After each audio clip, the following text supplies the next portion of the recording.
¿Cómo están? Buenos días. El día de hoy estamos con este nuevo video en el que estamos hablando sobre el artículo tercero constitucional. ¿Cuáles son los párrafos y los puntos claves de este artículo para a todos aquellos que vamos a hacer el examen de nuevo ingreso o el examen de promoción en alguna de sus vertientes? Acompáñame a ver el contenido. Iniciamos la clase.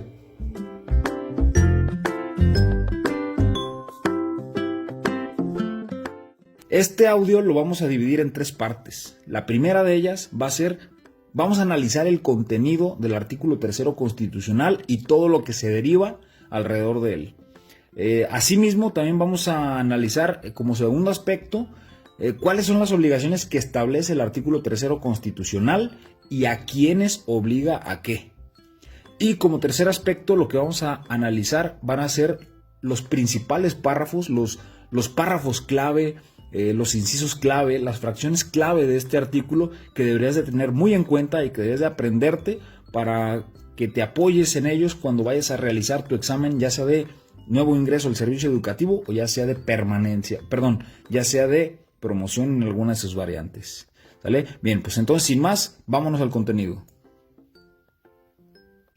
Ahora sí, punto número 1. ¿Qué es el contenido del artículo tercero constitucional y qué se deriva a partir de él? Lo que tenemos que tener en cuenta principalmente es que el artículo tercero de la Constitución es un marco normativo a partir del cual todo lo que se gestione en educación en el país, todo lo que se realice, todas las disposiciones que se elaboren, como leyes secundarias, como reglamentos, como acuerdos, tienen que estar ajustados a lo que dice el artículo tercero constitucional. Aquí es donde tenemos la parte normativa y filosófica de la educación en nuestro país. Aquí vamos a encontrar lo que es el enfoque hacia donde se orienta la educación en México, cuáles son los criterios a los que se orienta la educación, cuáles son las condiciones generales, básicas, superiores a las que se deben de ajustar todos aquellos entes que impartan educación, ya sea de manera como un instituto público o un instituto privado. También aquí se establecen algunas de las obligaciones a las que están sujetos los participantes en la educación en alguna u de otra manera. También aquí se establece cuáles son las participaciones del Congreso de la Unión. Y bueno, también aquí en el artículo tercero se abre la puerta para diferentes leyes reglamentarias muy importantes para la operación de la vida de la educación en nuestro país. Es lo que se deriva del artículo tercero. En primer lugar, bueno, vamos a mencionar tres leyes importantes. Sabemos que de todos existen diferentes acuerdos, existen diferentes reglamentos, pero todos son derivados a partir de aquí del artículo tercero constitucional. Se derivan en leyes reglamentarias y estas a su vez se derivan en diferentes reglamentos, disposiciones o acuerdos. Pero bueno, vamos a mencionar las tres leyes más importantes jerárquicamente, que sería en primer lugar la Ley General de Educación, que todos los que estamos involucrados en el sistema educativo de alguna manera, pues hemos leído o hemos sabido por lo menos algo referente a la Ley General de Educación. En segundo lugar, tenemos la ley en materia de mejora en la educación. Esta ley, pues como su nombre lo dice, su objetivo es crear un sistema que le permita al sistema educativo mejorarse día con día, mejorar constantemente. Y en tercer lugar, una ley muy importante que muchos maestros esperamos desde hace mucho tiempo, lo que es la ley para la carrera de los maestros y de las maestras. Esta ley, si bien lo recuerdan, del 2013 hacia atrás, los profesores teníamos algo que se le llama carrera magisterial y también teníamos otro sistema que se llama escalafón, ambos con el objetivo de nosotros mejorar nuestras condiciones laborales, nuestras condiciones salariales o simplemente nuestro desarrollo profesional. Durante el sexenio de Enrique Peña Nieto, pues estos mecanismos que teníamos anteriormente pues fueron suspendidos y fueron sustituidos, aunque de una manera no muy clara, por la Ley del Servicio Profesional Docente. Pero bueno, a partir de este sexenio nuevo que inicia del presidente López Obrador, se había quedado como compromiso de campaña que se iban a retomar algunos de los conceptos, algunos de los mecanismos, y que bueno, iba a regresar carrera magisterial y escalafón, aunque bueno, regresaron de cierta manera sí como ley para la carrera de los maestros y de las maestras. Y ya quedó también establecido a nivel constitucional directamente en el artículo tercero. Pues bien, esto es lo que es el contenido y qué se deriva del artículo tercero constitucional. Vamos a pasarnos al punto número 2. El punto número 2 se refiere a cuáles son las obligaciones que establece el artículo tercero y a quiénes obliga a qué. Aquí, bueno, quiero dividirlo en dos partes. Obliga de manera directa a los trabajadores de la educación, a los que imparten la educación de manera directa, y obliga en otro sentido también al Estado. Hace mucho énfasis en las obligaciones del Estado, sin embargo no podemos quitar el dedo del renglón de que también se establecen obligaciones para los trabajadores directos. Pero bueno, iniciemos con el caso de los trabajadores directos. A ellos, ¿a qué los obliga? Los obliga a que estén pendientes y que observen directamente lo que es el marco normativo que es el artículo tercero constitucional. ¿Cuáles son sus puntos clave? ¿Cuál es el enfoque de la educación que debemos de impartir? ¿Cuáles son las orientaciones? Como ya lo dijimos en el punto número 1. Pero bueno, ¿quiénes están obligados a esto? Los institutos privados, los maestros frente a grupo y todos aquellos trabajadores directos de la educación están obligados a ajustarse al marco normativo que establece el artículo tercero.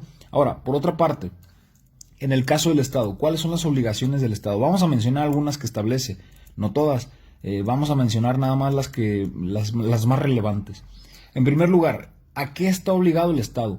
El Estado está obligado a garantizarle a toda la población en general el acceso a la educación, la cobertura a la educación obligatoria.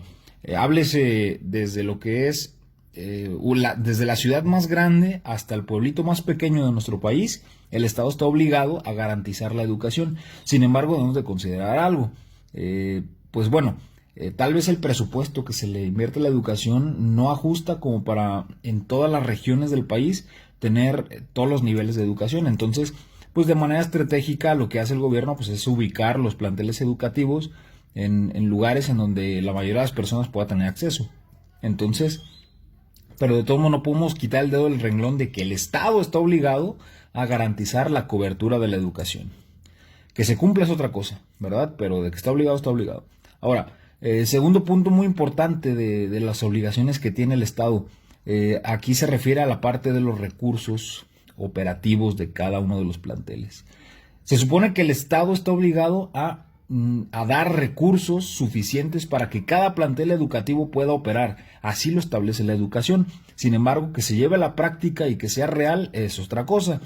Cada año causa polémica el que los comités de padres de familia realizan un acuerdo para que cada padre de familia haga una aportación al comité y de esta manera se puedan solventar los gastos básicos y los gastos operativos de los planteles escolares para que de manera eficiente sigan funcionando. Pero también no podemos quitar el dedo del renglón que esta es una obligación del Estado.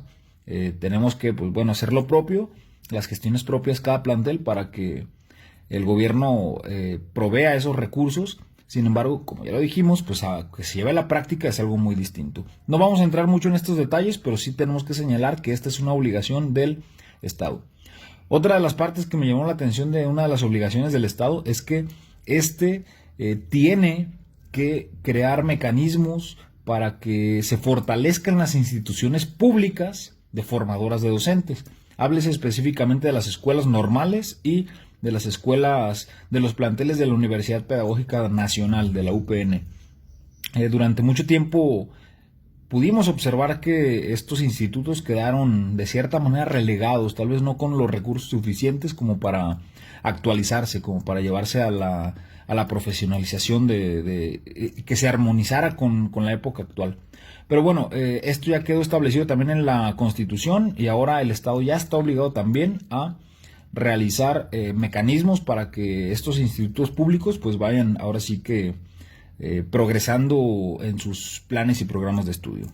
Bien, vamos a pasarnos al punto número 3, que este punto número 3 es muy importante que lo tomes en cuenta ahora que vas a realizar tu examen de ingreso o tu examen de promoción.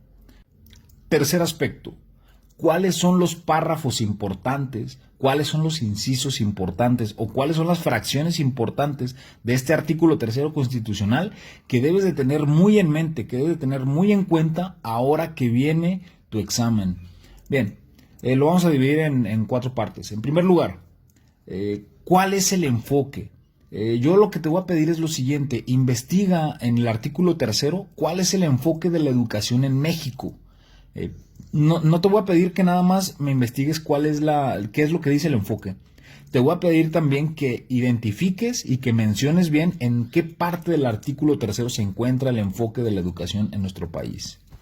Bien, en segundo lugar, te voy a pedir que investigues cuáles son los criterios hacia los que se orienta la educación en México. Asimismo, como en el punto número 1, te pido por favor que nos digas exactamente en dónde se encuentran, en qué parte de la Constitución se encuentran estos criterios hacia los que se orienta la educación. Número 3, te voy a pedir que también investigues cuáles son los otros aspectos con los que se conforma la educación pública. Aquí estamos ya hablando de educación pública. Te voy a dar una pista. Uno de ellos es la laicidad. Tú investiga los demás y por favor te voy a pedir que menciones los otros, pero que también nos digas en qué parte del artículo 3 lo podemos encontrar. Y como punto número 4, te voy a pedir que nos hagas un resumen de qué es lo que dice el artículo 3 constitucional respecto a los planes y respecto a los programas de estudio.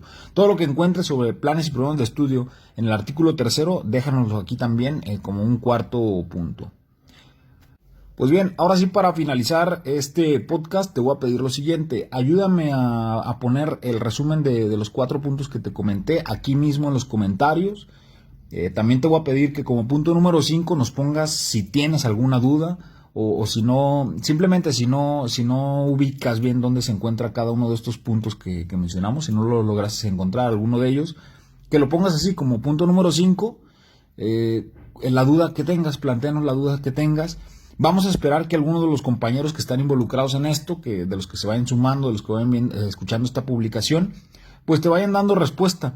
Si no es así, dentro de unos días te estaremos ayudando a contestar esa duda.